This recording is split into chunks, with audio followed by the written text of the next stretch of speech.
Today we'll be discussing the cult classic television show Party Down, and we'll be discussing Misophonia. This is Doctor versus Comedian.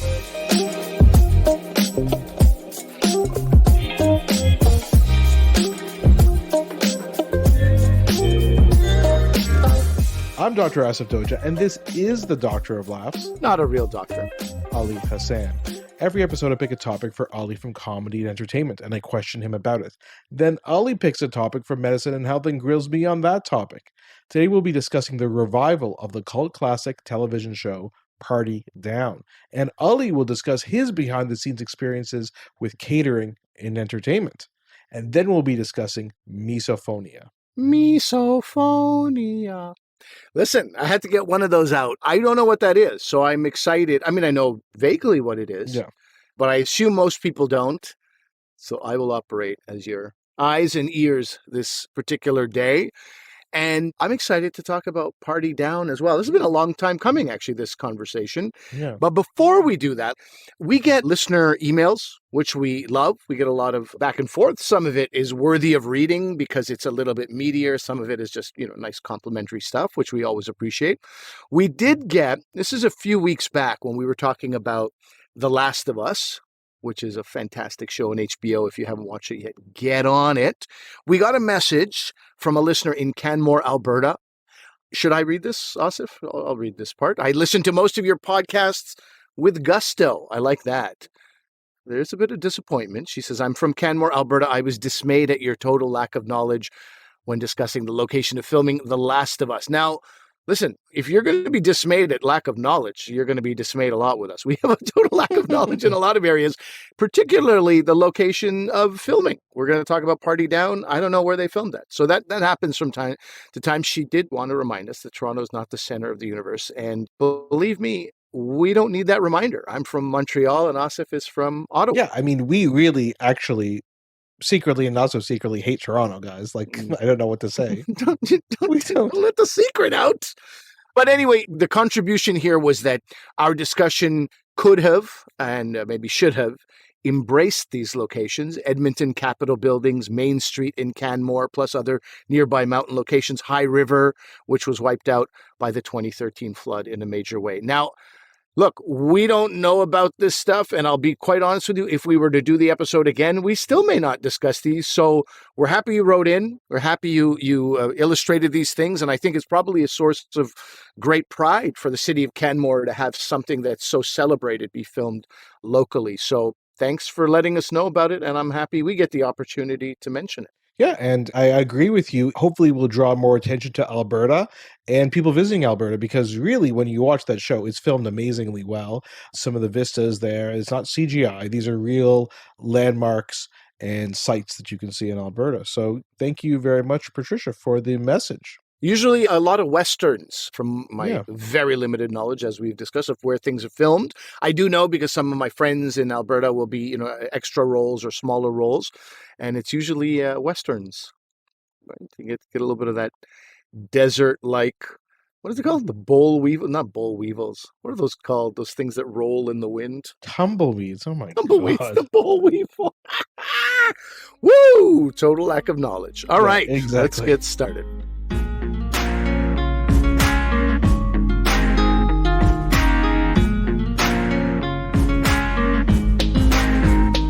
Okay, Ali, so let's get into Party Down. This is a cult classic comedy. Lots of people may not be aware of it at all. And that's what cult classic seems to mean usually. Yeah, exactly. That no one's heard of it. But it has picked up some interest over the years. Well, I'll tell you the only reason I know about it is sitting across from me in my computer screen, staring me in the eyes right now. It's you. Oh. It's you. So you had told me about this show. Now, people may or may not know, but I don't know how often we bring it up. I lose track of who I say to what, but I was a caterer for many years. And so Asif caught this show, and I'm going to be interested in hearing how you heard of this show, although somehow you just are aware of all the shows. So you told me, like, man, you were a caterer, you're in entertainment. This is a show about caterers who are dying to get into entertainment full time. They've dabbled in it. They're pretend actors, they're real actors, they're rejected actors. And I was like, I love the concept. I couldn't even tell you where I could find it. I think at the time, maybe Netflix existed and that was it. And so I was like, I don't know where I would even find this thing. So where did you find this? Where did you find I Barbeque? had heard about it through just reading Entertainment Weekly. They were having, and it was kind of developing a lot of attention. Not a lot of viewers, but a lot of people were talking about it, saying this show is so funny. And we'll talk about it in a second in terms of how it. Where did you watch it then once you heard about it? Where did I watch it? I can't even remember back No, in the okay, that's day. not Like, because it was like 2008 around when it came out. I'm not sure. 2009, in fact, and you're telling me you watched it close to the time it came Oh, I out? totally did. Totally did. What? Yeah, Okay, I so totally did. here's what happened. You told me about the show. I was like, sounds great. Love it. Love everything you're saying. Love Adam Scott. Love Ken. There's a bunch of people in the show that are just the cast pedigree or caliber of this show is incredible. Hmm. So there's nothing as far as I'm concerned, especially given what you had told me on the surface. There's no reason for me not to watch it. I love the idea. Finally, I'm going to say like 2015, 2016, I take a flight and on the plane, and it was like a flight, like a 4-hour flight, something like this, from, let's say, Toronto to Calgary, some kind of distance like that, a little less than 4 hours. I see Party Down on the airplane. And I'm like, oh my God, it's my chance. I have never been more disappointed to hear of a plane landing. Because Oh, I started watching it within 20 minutes of taking off. And then it was just one after another after another. And I loved it. I was like, oh my God. And then for whatever reason, I think on the way back, the plane didn't have TV screens. I was like, for the love of God. But anyway, I watched like 6 episodes back to back.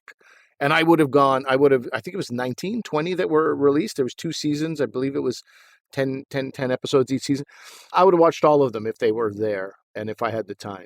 But yeah, that's how that all went. I was like, this is such a great show. Never was able to continue watching it. and so as you mentioned, the premise of the show is about these caterers in LA. They're trying to make it, a lot of them are trying to make it in the entertainment world, either as actors or writers. And just kind of what happens when they kind of cater these parties. Every episode is a different party they're catering, and it's the awkwardness. It's a workplace comedy. It's also kind of skewing the entertainment industry. So that's why I thought it was perfect for Ollie. So maybe we'll talk about the show in a second, but what about you? Any interesting experiences in you catering?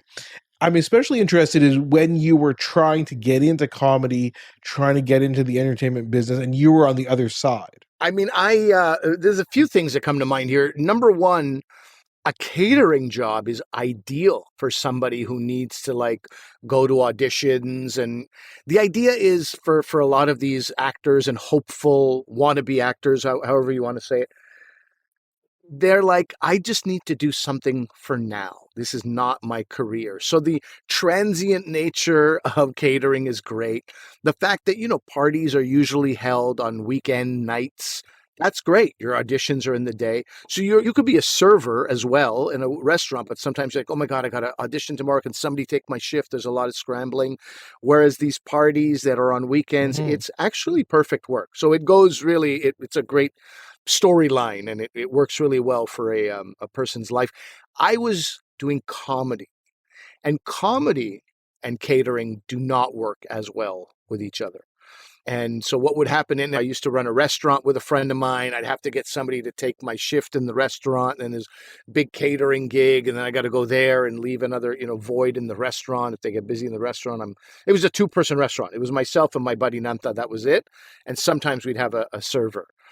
So what I was doing was not particularly entertainment world friendly, but I love the premise because it is such a perfect place. And it's also these people, they're young. They don't really care about the work. A lot of Mhm, caterers are like, mhm. you don't need to care. Or if you have to care, you don't have to care for too long. You pretend for a little while and then you go back to the kitchen, fill up your tray with hors d'oeuvres. In that moment, you can go back to being yourself and then back out the door and then pretend again. But catering was often also the worst. It sucked in many, many ways. I'll tell you one thing that I remember in particular. I remember, and I was just sort of done with New Year's Eve gigs in that moment. I was like, this is the last one I'll ever do, and I never did it again. I cater at somebody's home. This couple has a very large home.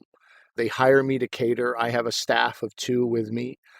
I let them go by around 11 p.m. It's New Year's Eve. I'm like, go enjoy your New Yeah. Year's Eve. I'll continue wrapping up. We've circulated like 9 courses of appetizers, which is what I loved doing. You know, I create the appetizer Just with the help of appetizers. just appetizers all night long, right? It's a New Year's Eve party. It wasn't dinner. It was and I take a huge amount of pride in the appetizers I'm creating. Like, this is like my art. Before I had an art, if you want to call acting and comedy art. Some people don't, but if you want to, you can. I would encourage it.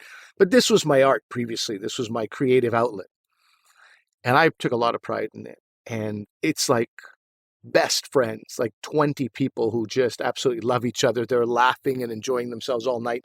So it's getting lonelier and lonelier for me. I don't even know the staff that I've hired. I know them just to converse with them. I don't even know them to like have, extended conversations about them or anything. I don't know their lives. Once they're gone, I'm quite alone. And then it's like clicking down to midnight. And I'm like, oh boy, there's going to be a lot of people around me hugging and kissing and like Happy New Year. It's Quebec, it's kissing for sure. And sure enough, midnight strikes and there's just so much love all around me. And I'm like, this is very, very lonely. I'm not enjoying this at all. I hate this quite a bit. It's fine though. It's fine.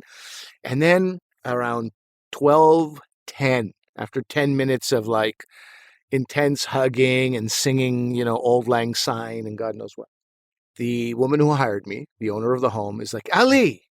And I go, yeah. I go, okay, great. She realizes that she's a decent human being and she should at least, maybe give me a handshake or a little hug or something. A Happy New Year.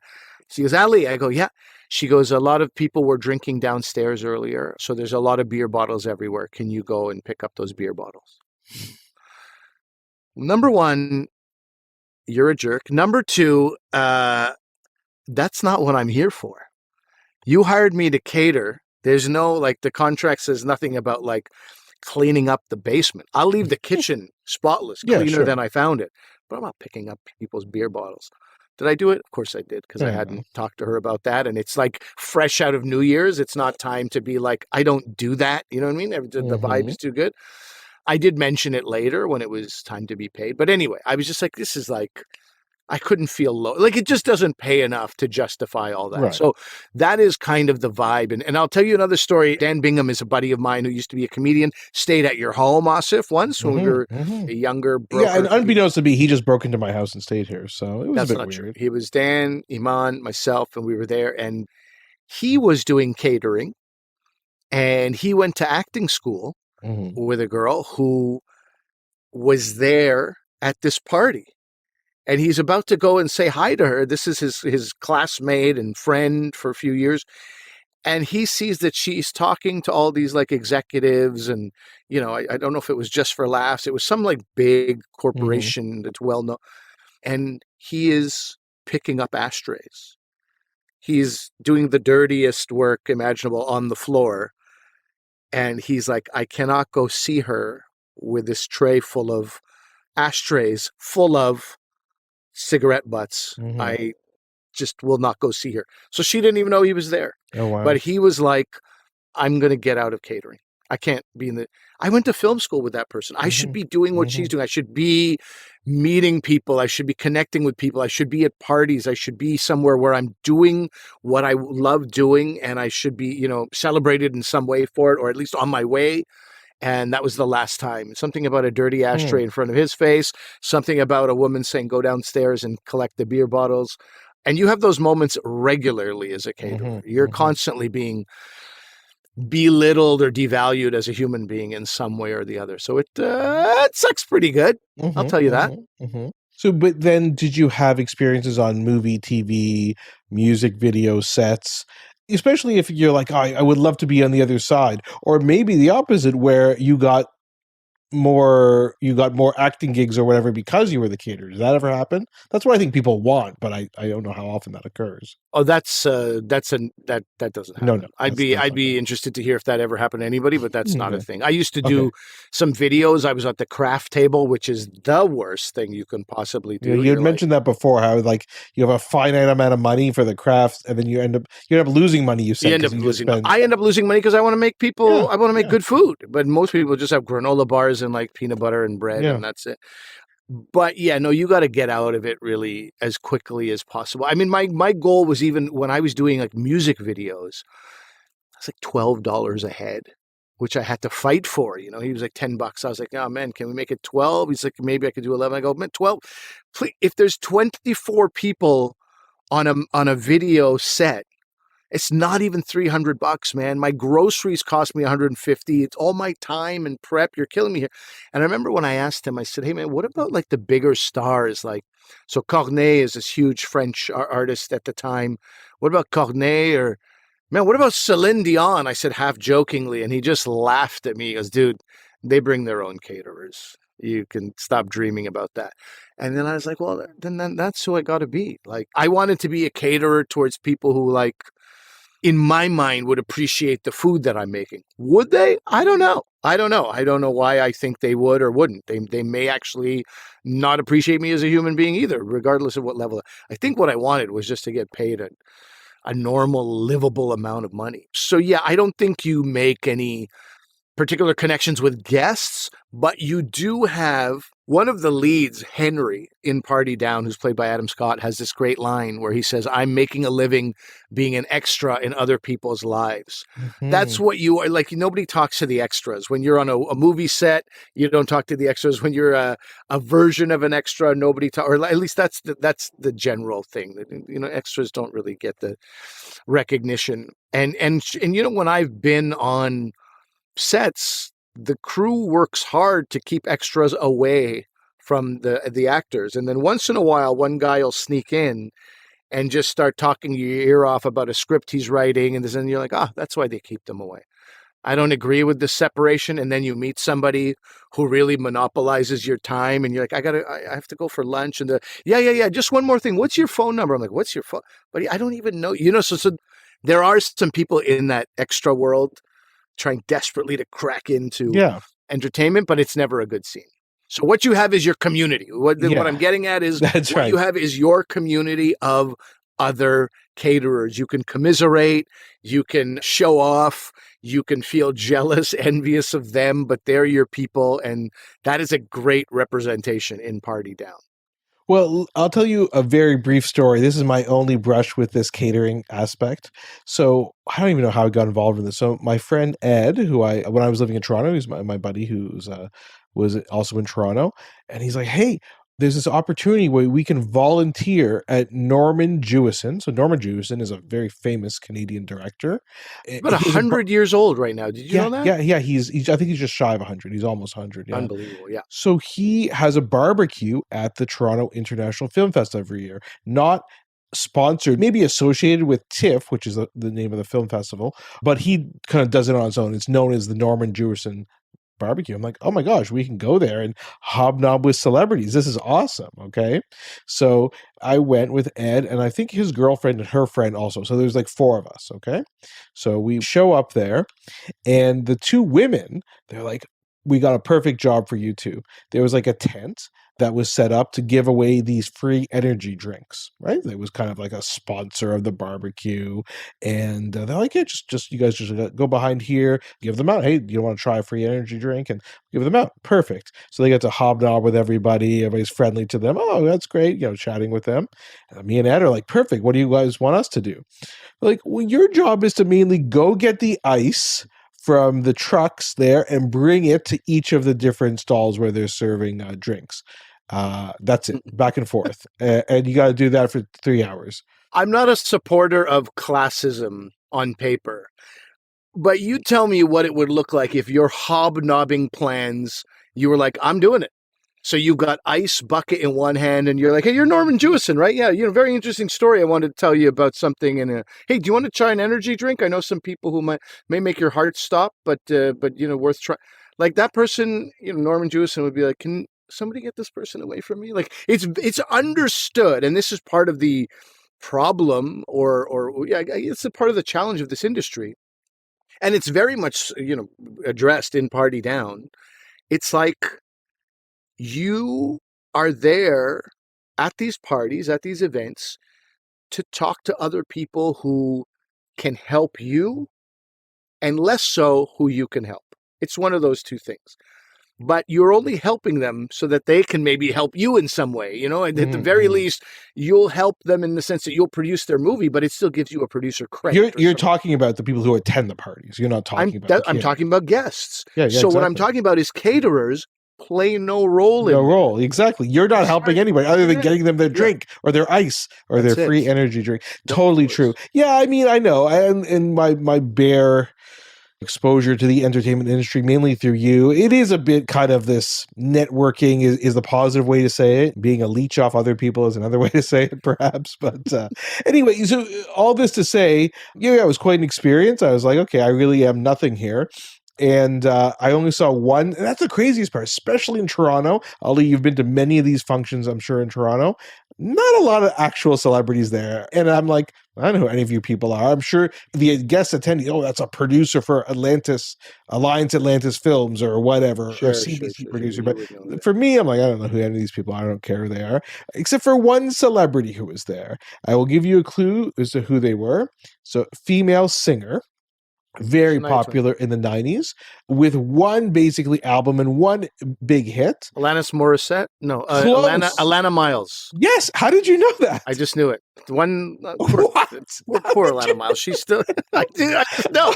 Big in the 90s. I had her album. I had her one Black Velvet. Had that right? one album, Black Velvet. I cannot believe I know, dude. I had high hopes. I had high hopes for Alana Miles. I really nobody else should have gotten that quickly. Yeah. I do. And you know how slow my brain usually works. Yeah. And it's like you're giving me clues and the answer is Arnold Schwarzenegger and I should have got it 5 clues. Listen, and this was in the early 2000s. So she is already like, her career is already waning. Anymore, so it was not much. So anyway, that was the end of my story. So yeah, I did not really enjoy that pseudo catering. I wouldn't even, I mean, if I could give out those energy drinks, that would have been amazing. But nope, they just chose the women for that and the guys to the back of the line. So I guess let's talk a bit about this show, Party Down.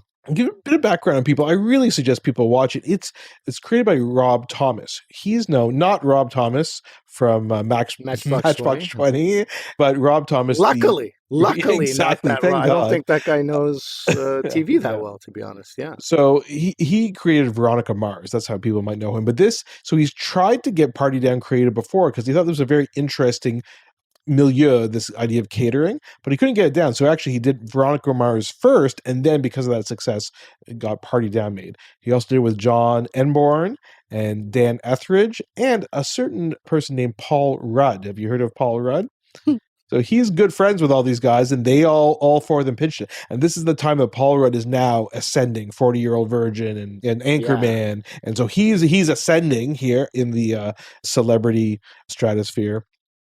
So that's how they were able to get meetings to do it. But so they got this idea, and it was kind of based on the British Office. So what Rob Thomas says is the first scene that he saw of the British Office where David Brent tries to hire a forklift operator, and he's just like, I can't believe this show. He said his jaw was on the floor. It's comedy in a way I never envisioned it. He said, this is the future of television. This kind of fly on the wall, just the way the setups and punchlines were done, and kind of that underlying melancholy as well, right, of The Office. There's definitely that, and it should exist, as I've explained, to you what catering can be and most often is for the caterers, not for the people hiring them. But there's another element that I thought you were going to mention that you didn't. There's also that slightly like the jump into the world of cringe that can happen at any minute. Yes. That is something they loved in The Office, and that is definitely something that people should know about exists in Party Down. And this is why I think people will like Party Down. It's not really filmed in the documentary style like The Office, but there's cringe, and really the British Office is the king of that. And then, of course, people love the American Office, right, which is based on the British Office. So I have a feeling if people like those shows and now they watch Party Down, they'll be like, oh, I see where this is coming from. It's very similar in that respect. So what happened was they tried to pitch it to people. People didn't really get it. So they actually filmed a pilot, basically paying for it with their own money and some of the stuff, equipment and crew they used for Veronica Mars. And they filmed it. And Paul Rudd was actually in this unaired pilot.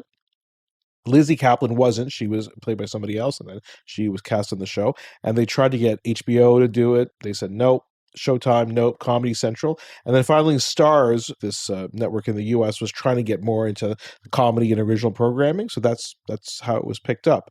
It was, as you said, 2 seasons, 20 episodes total, and the season finale of season 2, which was the series finale, had 74,000 viewers. I mean, Just to let you know, I think we have 74,000 listeners. Like, it's this very is low. It's a very low it is number. very very low amount. So, but again, like it just kind of people kind of heard about it over time, and it picked up speed over time. It became more interesting, and then now you see people who are in it, who are just kind of either they hadn't broken out into the big time yet. So I'll give you an example of people who are in it. As you mentioned, Adam Scott, who is now known for Parks and Rec and Severance and millions of things. But it was before Parks and Recreation, which is kind of he's been in a couple of things before, like Step Brothers, but this was really what kind of blew him up was Parks and Rec. So this was right before that. Ken Marino, classic comedy actor, but my kids know him because he played one of the replacements for Lieutenant Holt in Brooklyn Nine-Nine when we were Oh, yeah. of Yeah, it. right, right, So right. that's my kids, as soon as I see him, that's who they kind of like, a bit of a doltish captain. He's a Captain great Holt. dolt. Yeah, I He's a said great Captain, dolt. Lieutenant Holt. I said Captain. It's Captain Holt, right? He's a great dolt. Lizzie Kaplan, again, she was in Masters of Sex. Like, she's had a big career now. Mean Girls. Yeah, she classic, great actress. Ryan Hansen, who's also in Veronica Mars, Martin Starr, Silicon Valley. Again, like I'm just naming people. Jane Lynch from Glee, Jennifer Coolidge. Again, she's won a bunch of Emmys recently for White There's no Lotus. R in it. It's Jennifer Coolidge, but yes. And then Megan Mullally in season 2 and 3 yeah. took over Jane Lynch's role in a sense. Yeah, in a sense, she was the same kind of archetype character, not the same Yeah. person, but yeah, exactly. Because Jane Lynch went on to her Glee. step into superstardom, which is Glee. Yeah. So really, it's an embarrassment of riches, and then the fact they were able to get everybody back together for this revival. So it's been talked about for years. Lizzie Kaplan, with the exception of Lizzie exactly. Kaplan. It's still insane. It is still insane. That because these people are much more famous than they were before, and to get them all back together, it's kind of a strange feat. And then Stars wanted to make it again. And in fact, if you read, we'll link to some of these articles, and some of the presidents of Stars, the network, were like, our biggest mistake was letting go of Party Down and not promoting it enough, right? It could have been their office. It could have been their Silicon Valley. And I don't... Well, you say Office and Silicon Valley. I don't know if those are the right parallels. I would say it could have been their Mad Men, or what's the big one from IFC? There was one show that put IFC on the map. Portlandia? Yes, right? So it could have been their Portlandia, meaning that AMC, IFC, nobody was watching them. To this day, nobody's watching Stars. Again, I tried to watch season 3, first episode, not available. I've got a trial on Stars that they allow me to watch past episodes. So I rewatched the pilot again, and I'll rewatch all these episodes. But I can't watch season 3. I have to do I have enough streaming services. Come on, Stars. It's the same frustration I have with Hulu. And it's the same reason why, like, Rami Youssef himself doesn't feel any ill will towards people who are illegally downloading Rami. He's like, I want people to watch this. And Hulu is very limited in where and how you can get it. So if I can watch this illegally, I will. No respect, Stars. I'm just kidding. I'm fine with Stars, but I just don't. They make it tough to watch. Overall, what are your thoughts on the show as a whole? After you kind of mentioned it when you said how much you enjoyed it on the plane.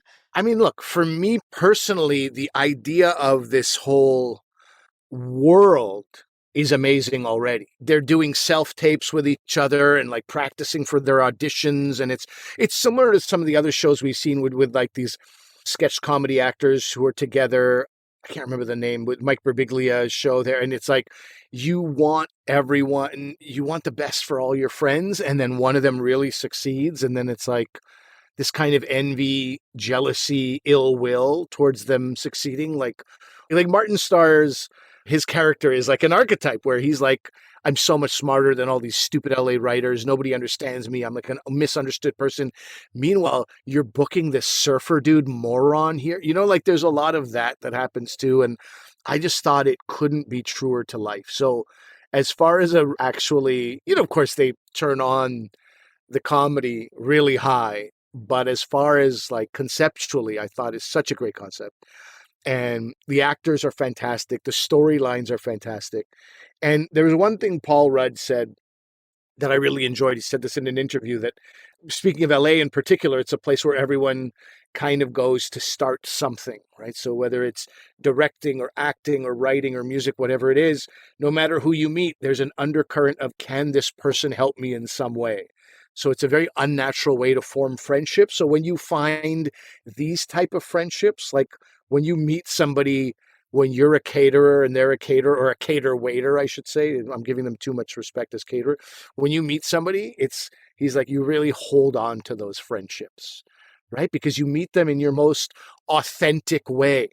They see the version of you having a smoke out on the steps after like complaining about like that kid stabbed me with a toothpick. I hate this party. I hate my life. I can't believe all these mistakes I made. And then you got to turn that off because you're LA, and you got to be like, yeah, I'm working on this and I'm working on this. And this is like one of the few places you can meet authentic people. So there's something beautiful about that too. So I'm a big fan of the show. And the cast really liked making the original series. Like I said, the pilot was kind of filmed guerrilla style in just someone's house and with kind of cast and crew they already had. And I think that brought them closer together. So they were all very happy to come back and do it. So I've seen the first 2 episodes of this season. It's a lot of fun. I think it's really funny. So tell me this, how do they bring, it's been 10 years. Right. It's actually been 13 now that we're 2023. It's been 14 years. Under what guise do they, right? Like, why is everyone older? And I'm trying to, because again, people don't like spoilers, but it is interesting how they get everybody together. So in this updated version, Ron, who's played by Ken Marino, who is kind of like he's like the overly prideful team leader of Party Down, very uptight, kind of stressing all the time, trying to make things perfect. He owns Party Down now. He ended up buying it. And so he employs a couple people. Super Crackers never happened? He never got his Super Crackers franchise? Exactly. Okay. It didn't happen.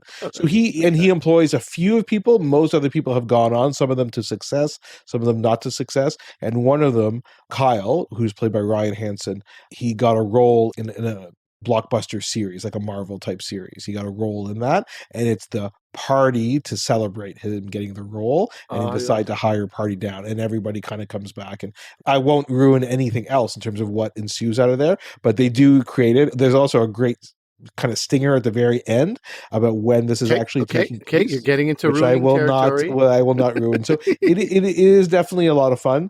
And again, they have guest stars. Jennifer Garner plays a huge role in this. In fact, they wanted this to focus on Adam Scott and Lizzie Kaplan's character, but Lizzie Kaplan, because she has some scheduling conflicts, couldn't do the series. So Jennifer Garner plays a quite different role, but you see that every episode there's a bunch of people, and there's a few new characters. One is an influencer who does this on the side, and another person is a chef, and you'll recognize the person who plays the chef from the TV show The After Party. That's all I'll say. She appears in the second episode, and the chef is, I think Ali will like this idea of someone who's trying to create art through their food. And so that's all. Please write to Asif directly if you feel like he ruins things. There have been some suggestions from our friends that Asif sometimes is guilty of, like, I won't ruin anything except by saying the following things, which may sort of ruin things. I mean, I guess so. This is what I say. Like, it's fine, but if you're listening to this, what else can I say other than we just say Party Down's a good show, you should watch it? Well, maybe some people want to hear a bit more about the show. And I think some people feel ruining. There's varying definitions of ruining. But I'm on the side of I want to know nothing. Like, if you want to read a review of the new, whatever Avatar movie that came out a couple of years ago, do you want, like, a review contains things that happen in the movie, so I guess you don't read it if you don't want to know anything about what happens in the movie. And I do understand. Anyway, whatever. If you want to see Party Down, you should do it. I'll end it on this. People often ask me, you watch a lot of TV shows, what should I watch? And I'll give recommendations for the classic ones that I like, but those are ones people have heard of. But the 2 comedy series that I recommend to people, that are more under the radar, Party Down is one, and the other is Happy Endings. Those are 2 of my favorite comedy series of the last, 15 years, and a lot of people have not heard of them. So perhaps we'll do another episode of Happy Endings, but for today, Party Down.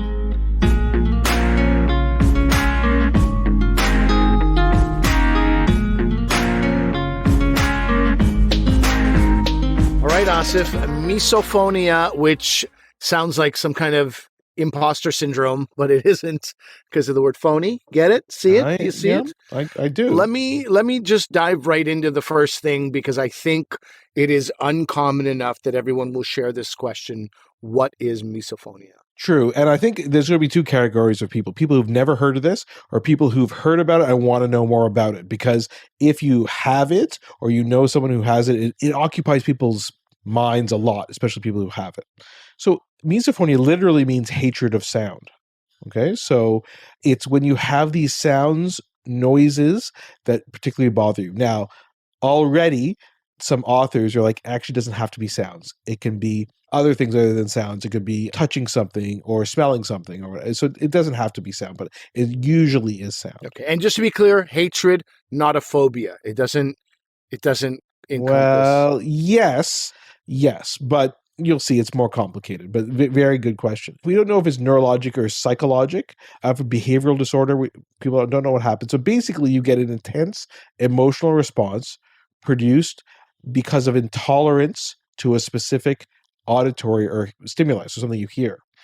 And we've talked about it for 20 years, but it is a bit hard to know exactly. Like I said, do we even call it as a mental disorder? But people don't want to do that because maybe you're like kind of stigmatizing mental illness, but it's probably not a hearing disorder because it can actually occur in people with normal hearing or with hearing loss or who have some hearing problems, and you don't have any problems. So MRIs, all the hearing tests are normal. So it's probably not a problem with your hearing system per se, but it's just this hatred of certain noises.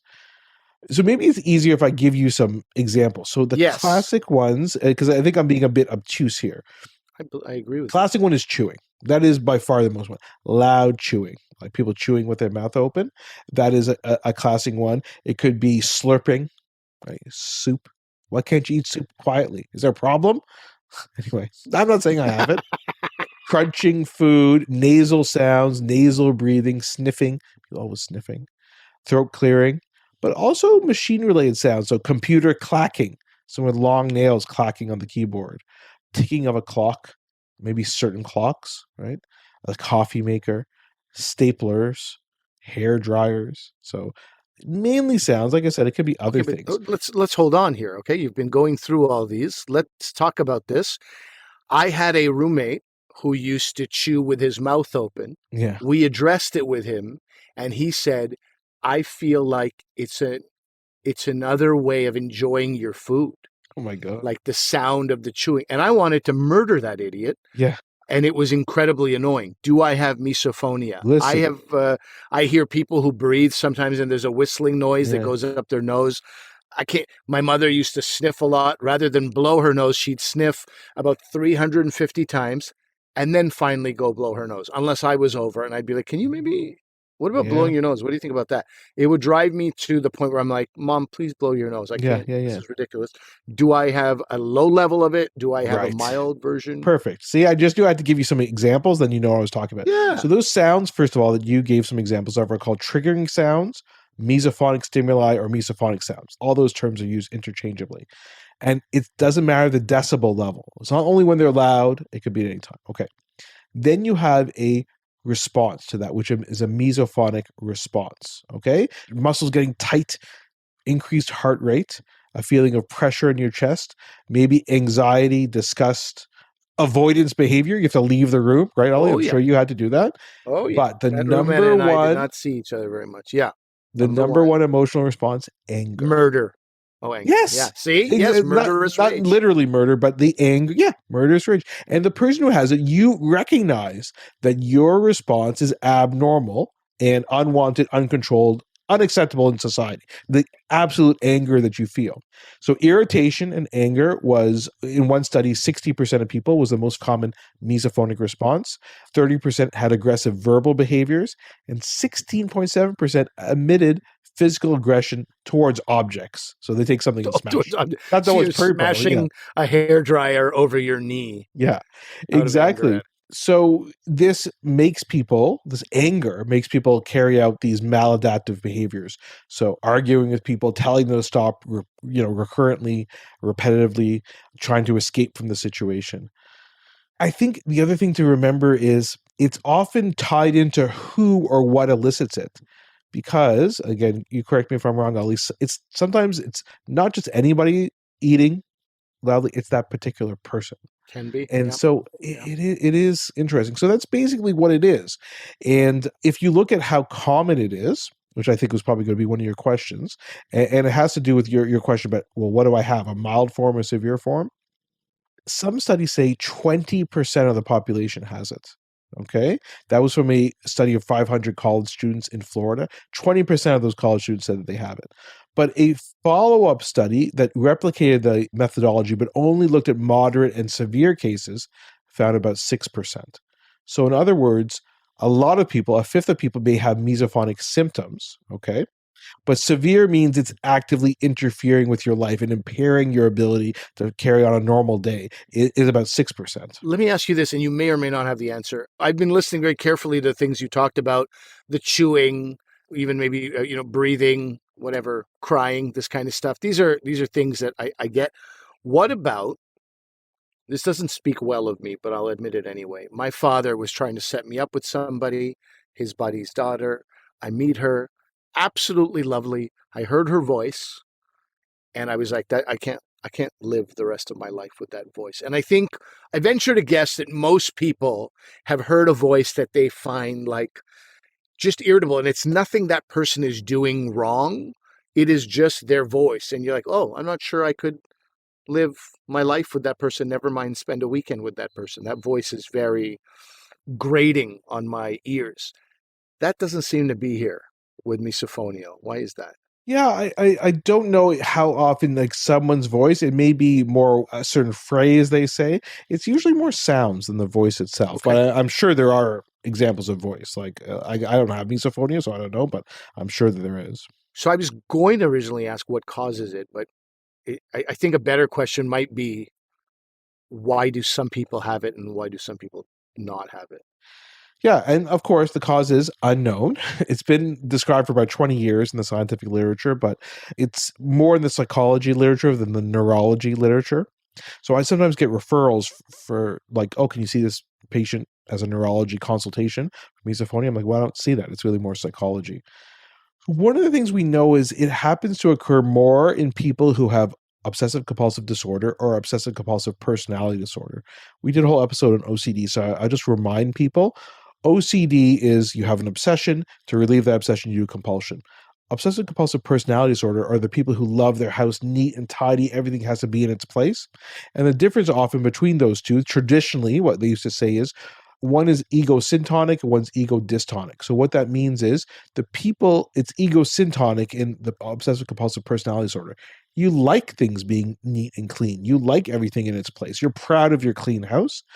The people with OCD, however, it's ego-dystonic. They don't like that.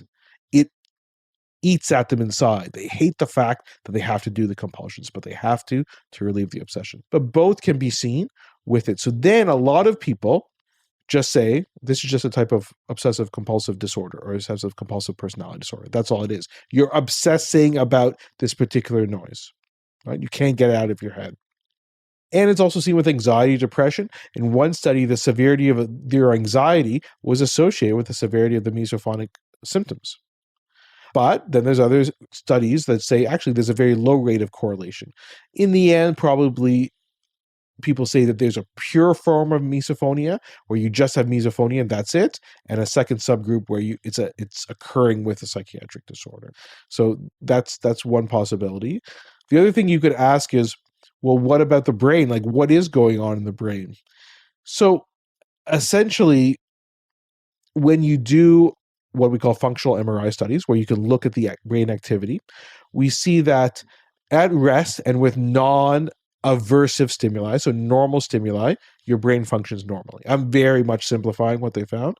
But when you get a mesophonic stimulus, so the chewing, then the areas of the brain that light up are the insula and the right anterior cingulate cortex.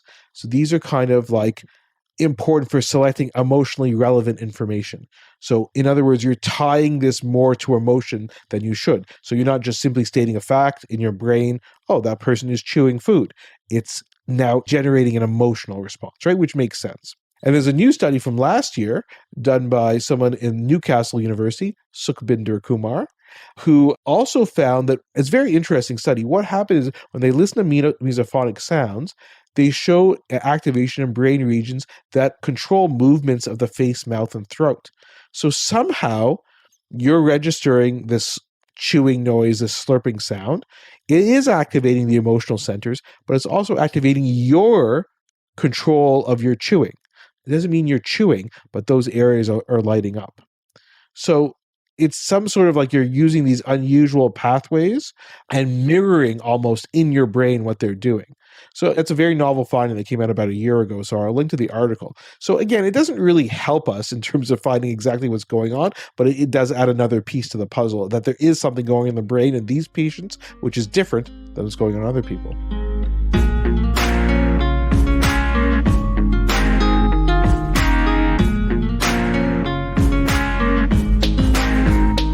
So everyone, that's our show for today. Let us know what you guys thought. drvcomedian@gmail.com. Let us know. Have you guys watched Party Down?